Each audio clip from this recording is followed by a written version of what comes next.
Top current affairs 10 മിനിറ്റ്സിൽ Dots അക്കാഡമിയുടെ series തുടരുന്നു.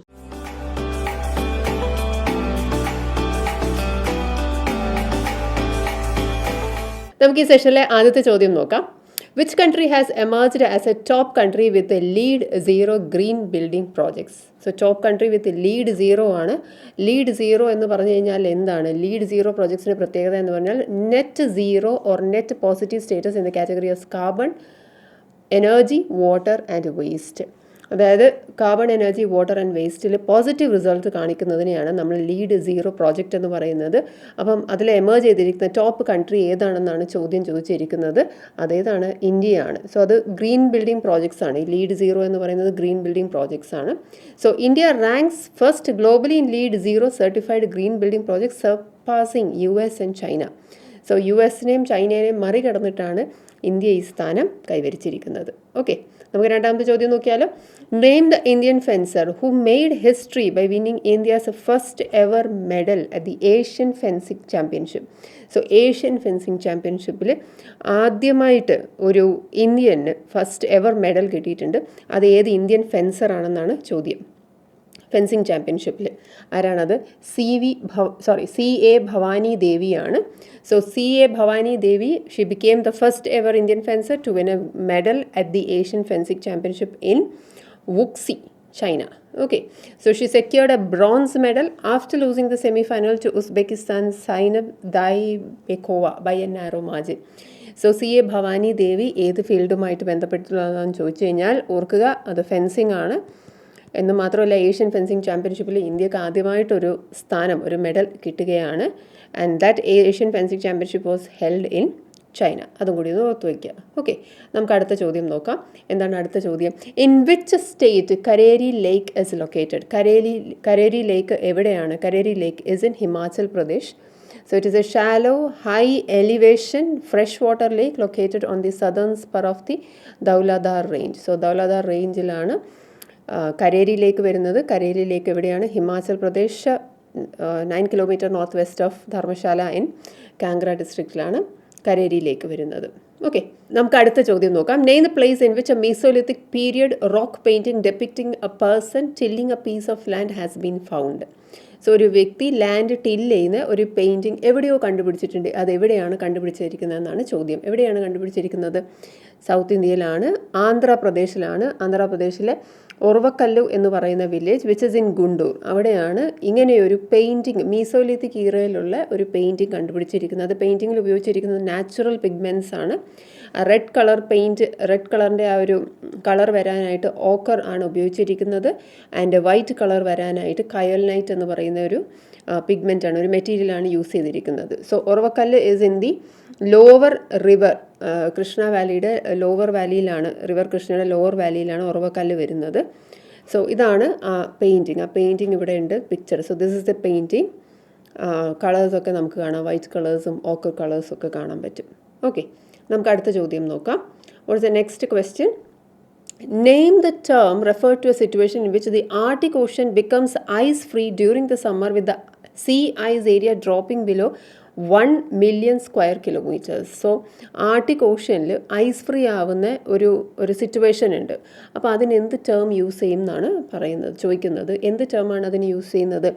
Blue ocean event. So this particular event is blue ocean event. Blue ocean event എന്ന് പറഞ്ഞാൽ Arctic ocean ice free ആവുന്ന ഒരു കേസാണ് blue ocean event. It occurs when virtually all sea ice disappears and the surface colour changes from white to blue. So white to blue ആണ് ആവുന്നത്. Summer season ആവാം, Arctic ocean white. നമുക്ക് Arctic എന്ന് പറയുമ്പോൾ നമ്മുടെ മനസ്സിൽ എന്താ വരുന്നത്? ഒരു വൈറ്റ് കളറാണ്. അത് മാറിയിട്ട് എന്താണ്? കംപ്ലീറ്റ് ബ്ലൂ ആണ്, ഓഷ്യൻ ആവുകയാണ്. So usually a blue ocean event starts once Arctic sea extent falls below 1 million kilometer square. 1 million square kilometer ആയിട്ട് കുറഞ്ഞു വരുമ്പോൾ ഐസ് എക്സ്റ്റെൻറ്റ്, ഐസിൻ്റെ എക്സ്റ്റൻഷൻ 1 million square kilometer ആയിട്ട് കുറഞ്ഞു വരുമ്പോഴാണ് നമുക്ക് ഈ ബ്ലൂ ഓഷ്യൻ ഈവൻറ്റ് കാണാൻ പറ്റുന്നത്. Okay, so that is related to Arctic sea എന്ന് ഓർത്തു വയ്ക്കുക.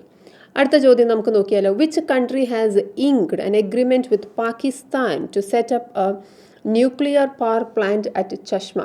സോ ചഷ്മ എന്ന് പറയുന്ന സ്ഥലത്ത് ഒരു ന്യൂക്ലിയർ പവർ പ്ലാന്റ് സ്ഥാപിക്കാം എന്ന് പറഞ്ഞിട്ട് പാകിസ്ഥാൻ ഏതോ ഒരു രാജ്യവുമായിട്ട് എഗ്രിമെൻറ്റ് സൈൻ ചെയ്തിട്ടുണ്ട്. ഏത് രാജ്യമാവാനാണ് സാധ്യത? China. So this is with the agreement is with China. Beijing would build a 1,200 megawatt Chashma 5 nuclear plant at Chashma in the Mian Valley district of Punjab. So ഈ പഞ്ചാബ് എവിടെ കിടക്കുന്നത്? പാകിസ്ഥാനിലാണ്. പാകിസ്ഥാനിലെ പ്രോവിൻസാണ് പഞ്ചാബ്.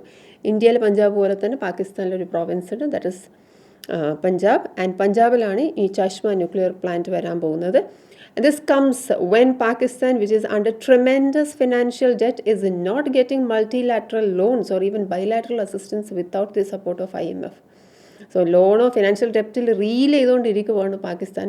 ആ സമയത്താണ് അവരവിടെ എന്താണ് സ്ഥാപിക്കാൻ പോകുന്നത്?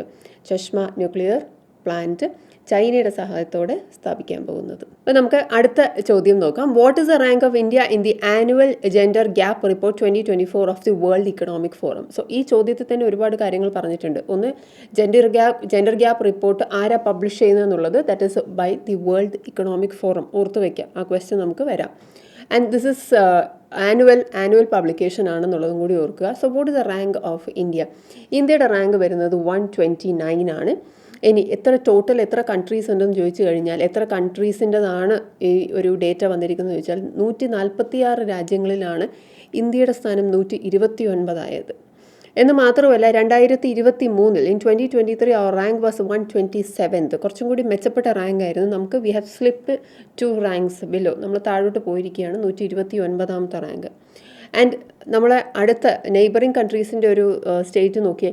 Within South Asia India ranked 5th after Bangladesh, Nepal, Sri Lanka and Bhutan. നമുക്കിതൊക്കെ കഴിഞ്ഞിട്ടേ നമ്മുടെ സ്ഥാനം ജെൻഡർ ഗ്യാപ്പിൽ വരുന്നുള്ളൂ. സോ ദാറ്റ് മീൻസ് നമ്മുടെ ഗ്യാപ്പ് വളരെ വൈഡ് ആണെന്നാണ് അർത്ഥം. ബംഗ്ലാദേശും നേപ്പാളും ശ്രീലങ്കയും ഭൂട്ടാൻ കഴിഞ്ഞിട്ടാണ് നമ്മൾ വരുന്നത്. Pakistan rank last in the region. So South ഏഷ്യയിലെ ലാസ്റ്റ് വന്നിരിക്കുന്നത് പാകിസ്ഥാനാണ്. ഓക്കെ, സോ അത് ആ ഡേറ്റ് ഒന്ന് ഓർത്ത് വയ്ക്കുക, 129 എന്നുള്ളത്. Okay, annual gender gap report 2024. Right, നമുക്ക് അടുത്ത ചോദ്യം നോക്കാം. Name the creator of the iconic Amul girl. Amul girl നമുക്ക് എല്ലാവർക്കും അറിയാവുന്നതല്ലേ അല്ലേ? Amul girl and utterly butterly എന്ന് പറഞ്ഞിട്ടുള്ള ഒരു ക്യാമ്പയിൻ നടത്തിയ ആ ക്രിയേറ്റർ ആരാണ്? അമൂൽ ഗേളുടെ ക്രിയേറ്റർ ആരാണ്? അട്ട്ലി ബട്ട്ലിയുടെ ക്രിയേറ്റർ ആരാണ്? And this person passed away recently. Who is the creator? എന്താണ് അദ്ദേഹത്തിൻ്റെ പേര്? Sylvester da Cunha. അഡ്വർടൈസ്മെൻറ്റിലെ സാറാണ്, രാജാവാണെന്നാണ് ഇയാളെ അറിയപ്പെടുന്നത്, Sylvester da Cunha. So along with the legendary doctor Verghese Kurien, it was Sylvester da Cunha who had initiated Amul's immortal iconic topical campaign in 1966. ആലോചിച്ച് നോക്കി, 1966 ക്യാമ്പയിനാണ്. Which is one of the longest continuously running advertising campaigns in the world. വേൾഡിലെ തന്നെ longest continuously running campaign ആയിരുന്നു, advertising campaign ആയിരുന്നു അന്നത്തെ ഈ അമൂലിൻ്റെ advertisement എന്ന് പറയുന്നത്. ആൻഡ് അത് ആരുടെ ക്രിയേറ്റിവിറ്റിയാണ്? Sylvester da Cunha along with Verghese Kurien. Right, നമുക്കിനി അടുത്ത ചോദ്യം നോക്കാം. What is the next question? Who has translated the 10 principal Upanishads written in Sanskrit by Shri Purohit Swami to English? So Shri Purohit സ്വാമിയുടെ ദ 10 പ്രിൻസിപ്പൽ ഉപനിഷത്സ് ആരാണ് ട്രാൻസ്ലേറ്റ് ചെയ്തിരിക്കുന്നത്? A famous poet in English, W.B. Yeats. So W.B. Yeats ആണ് the 10 principal Upanishads translate ചെയ്തിരിക്കുന്നത്. It's an English version of the Upanishads translated by the Irish പോയറ്റാണ് W.B. Yeats and the Indian born mendicant teacher Shri Purohit Swami. So അത് ഓർത്ത് വയ്ക്കാം, W.B. Yeats ആണ് translate ചെയ്തിരിക്കുന്നത് the 10 principal Upanishads. Next one, name the river. And this is the last question, right? Name the river which is associated with the Kalasa Banduri project. So Kalasa Banduri project ഏത് റിവറുമായിട്ട് ബന്ധപ്പെട്ടിരിക്കുന്നതാണ്? So that is associated with Mahadayi river. So Mahadayi river നമ്മൾ പറയാറുണ്ട്, മാണ്ഡോവി river എന്ന് പറയും, മഹാദായി, മാതേയി എന്നൊക്കെ പറയാറുണ്ട്. And along with river Zuari, ഈ Mahadayi river സുവാരിയും കൂടി ചേർന്നിട്ട് നമ്മൾ പറയുന്നത് the life line of Goa എന്നുള്ളതാണ്. So Kalasa Banduri project is along which river? Mahadayi river. Mahadayi and Zuari river രണ്ടും കൂടി ചേർന്നിട്ടാണ് the life line of Goa എന്ന് പറയുന്നത്. And it flows through Panaji. So ഗോവയുടെ ക്യാപിറ്റലായ പനാജിയിലൂടെയാണ് ഇത് ഒഴുകുന്നത്. കലാസ ബന്ദൂരി പ്രോജക്റ്റ് കർണാടക ഗവൺമെൻറ്റിൻ്റെ ഇനീഷ്യേറ്റീവാണ്, ഗോവ ഗവൺമെൻറ് ഇനീഷ്യേറ്റീവ് അല്ല, അതും കൂടി ഓർത്ത് വയ്ക്കുക കേട്ടോ. So it's a Karnataka government initiative.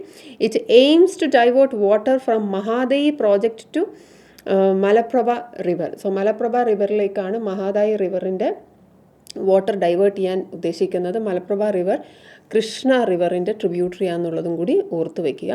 Malaprabha വാലിക്ക് ഒരു പ്രത്യേകതയും കൂടിയുണ്ട്. ഈ റിവറിൻ്റെ ബാങ്കിലാണ് നമ്മുടെ ഹിസ്റ്റോറിക്കൽ ആയിട്ടുള്ള പ്ലേസസ് കിടക്കുന്നത്. ഐഹോൾ, പട്ടടക്കൽ, ബദാമി പോലുള്ള ഹിസ്റ്റോറിക്കൽ പ്ലേസസ് മലപ്രഭ റിവറിൻ്റെ ബാങ്ക്സിലാണ്. It is in Malaprabha valley. So അതും കൂടി ഒന്ന് ഓർത്ത് വയ്ക്കുക. ഓക്കെ, കലസ ബന്ദൂരി മറക്കരുത്. Mahadayi river but initiative of Karnataka government. ഒരൊറ്റ പ്രിപ്പറേഷൻ കൊണ്ട് ഒന്നിലധികം എക്സാമുകൾക്ക് തയ്യാറെടുക്കണം. വരൂ, ഡോട്ട്സ് അക്കാഡമിയുടെ ഭാഗമാകും. SSC PSC combo, SSC bank combo, exclusive SSC, exclusive bank എന്നീ കോച്ചിങ്ങുകൾക്ക് തിരുവനന്തപുരത്തും കൊല്ലത്തും ബാച്ചുകൾ. നിങ്ങളുടെ വീടിന്റെയും ജോലി സ്ഥലത്തിന്റെയും സൗകര്യത്തിൽ നിന്ന് പഠിക്കാൻ ഓൺലൈൻ ബാച്ചുകൾ. അപ്പൊ ഇനി എന്തിനു കാത്തിരിക്കണം? വരൂ ഡോട്ട്സ് അക്കാഡമിയിലേക്ക്. For more details contact